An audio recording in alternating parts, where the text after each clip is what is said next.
Hi friends, welcome to our channel. నేను మీ Rachitha. Today మన recipe వచ్చేసి జొన్న రొట్టె హెల్త్కి చాలా మంచిది. జొన్నల్లో ఫైబర్, ప్రోటీన్, ఎనర్జీ లెవెల్స్ చాలా ఎక్కువగా ఉంటాయి. ఈ జొన్న రొట్టె డయాబెటిక్స్ ఉన్నవాళ్ళు, పిల్లలు, పెద్దలు, వేర్ల సవరణలో వారు ఎవరైనా తినచ్చు. Let's start our video. ముందుగా స్టవ్ వెలిగించుకొని ఒక కప్పు వాటర్ని బాగా మరిగించుకోవాలి. రుచికి సరిపడా సాల్ట్ వేసి ఒక కప్పు జొన్న పిండిని కూడా వేయాలి. ఈ జొన్న పిండిని ఉండలు లేకుండా మెత్తగా కలుపుకోవాలి. ఈ పిండి ఎంత బాగా కలపడం వలన జొన్న రొట్టెలు అంతా మృదువుగా పొంగుతూ పొరలుగా వస్తాయి. ఈ పిండిని 5-7 నిమిషాల పాటు ఇలా మసాజ్ చేస్తూనే ఉండాలి.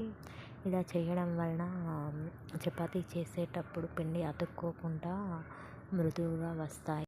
వేడిగా ఉన్నప్పుడు ఈ పిండిని బాగా మెత్తగా కలుపుకోవాలి. ఒక చల్లారిందంటే కొంచెం తడి పెడుతూ పిండిని కలుపుకోవాలి. ఇలా కొంచెం పిండి వేస్తూ చపాతీలాగా ఒత్తుకుంటూ ఉండాలి. ఒకవేళ అతుకుతుంటే మరింత పిండి వేస్తూ ఇలా రౌండ్ షేప్ చపాతీలాగా వచ్చేలాగా చేతి వేళ్ళతో చుట్టూరు ఒత్తుతూనే ఉండాలి. ఫైనల్గా మన చపాతీ రెడీ అయిపోయింది. ఒకవేళ మీకు ఈ విధంగా చేయడం రాకపోతే మన నార్మల్ చపాతీ కోలతో చపాతీలాగా చేసుకొని నెక్స్ట్ స్టవ్ ఆన్ చేసి ప్యాన్ పెట్టండి.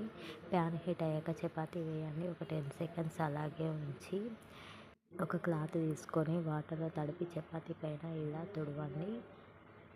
ఒక 10 సెకండ్స్ అలాగే వదిలేయండి. నెక్స్ట్ రివర్స్ చేయండి చపాతీని.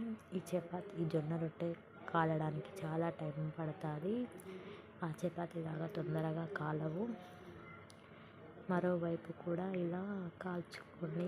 హై ఫ్లేమ్లో పెట్టద్దు, ఎందుకంటే చపాతీ పైన కాలుతుంది కానీ లోపల పిండి ఉంటుంది. అందుకే లో ఫ్లేమ్లో కాల్చుకోండి. ఎంతో ఎమ్మి మన జొన్న రొట్టె తయారైపోయింది. ఎలా ఉందో కామెంట్ చేయండి ఫ్రెండ్స్. మీరు కూడా ఒకసారి ఇలా ట్రై చేసి